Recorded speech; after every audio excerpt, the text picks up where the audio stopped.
साथियों नमस्कार दोस्तों, इस वीडियो में अपन यहाँ बात करना चाहेंगे जिन साथियों के कल फॉर्म अपलोड किए गए हैं तो क्या उनको एसएसओ आईडी के माध्यम से टेक्निकल कोर्स अपलोड करना है या नहीं करना है, यानी आपको पूरा प्रोसेस क्या करना है। ठीक है, और अगले जो फॉर्म हैं वो आपके कब तक अपलोड होंगे।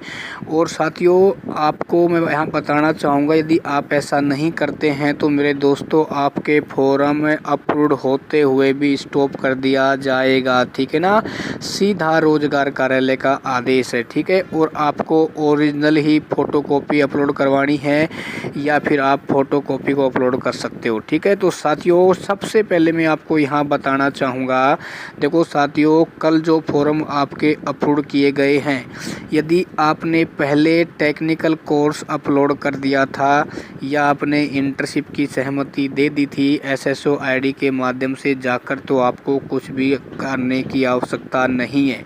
ठीक है, यदि मान लो आपने कोई भी टेक्निकल कोर्स अपलोड नहीं किया था, ठीक है, और यदि आपके पास टेक्निकल कोर्स है तो आप एसएसओ आईडी पे जाके, यदि आपको करना नहीं आता है तो मैंने वीडियो बनाए हुए हैं, यदि आप हमारा पूरा वीडियो देखते हैं तो मुझे विश्वास है आपको कभी समस्या नहीं आएगी। उसका लिंक मैं डिस्क्रिप्शन में डाल दूंगा कैसे टेक्निकल कोर्स को अपलोड करते हैं। ठीक है, अच्छा अब एक सवाल और आता है कि सर हमारे पास तो कोई भी टेक्निकल कोर्स नहीं है और हमारे फॉर्म भी अपलोड हो चुके हैं। देखो साथियों, तो आपने इंटर्नशिप की सहमति तो दे रखी होगी कि हमारे पास कोई भी टेक्निकल कोर्स नहीं है। ठीक है ना, तो आपको इसकी टेंशन लेने की आवश्यकता नहीं है। जो आपका जिला रोजगार कार्यालय है वो आपको जल्दी ही RSLDC का 3 माह का कोर्स करवा देगा। ठीक है ना, अच्छा वो उसकी सूचना आपको दे देगा या फिर हम आपको बता देंगे। आप चैनल से जुड़े रहना, चैनल को सब्सक्राइब करना।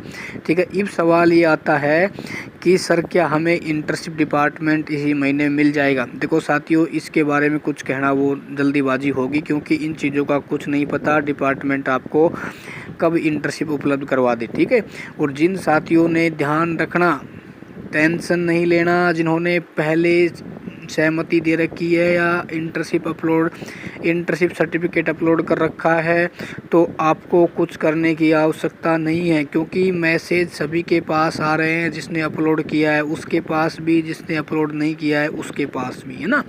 तो आप ध्यान रखना, यदि आपने अपलोड कर रखा है तो आपको कुछ करने की आवश्यकता नहीं है।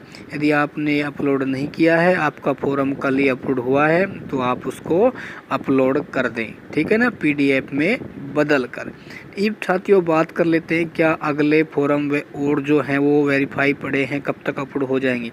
साथियों आप टेंशन नहीं लेना, आपके फॉर्म आने वाले कुछ दिनों में और देखने को मिल सकते हैं, या आपको हो सकता है कभी भी आपको और फॉर्मों को अपलोड किया जा सकता है। ठीक है ना, वो डिपेंड करता है कितने फॉर्मों को स्टॉप किया गया है। ठीक है, तो मुझे विश्वास है, तो यदि आप ऐसा करोगे तो आपका भत्ता साथियों 2 साल तक बंद नहीं होगा, नहीं तो अपलोड होते हुए भी आपका भत्ता स्टॉप कर दिया जाएगा। यदि आप टेक्निकल कोर्स या आपने जो भी एसएसओ आईडी के माध्यम से अपनी जानकारी अपलोड नहीं करते हैं, तो ध्यान रखना जिसने कर रखी है, पहले की है, तो आपको कुछ नहीं करना, मस्त रहना, खुश रहना और इंटर्नशिप डिपार्टमेंट का इंतज़ार आपको करना है। Thank you.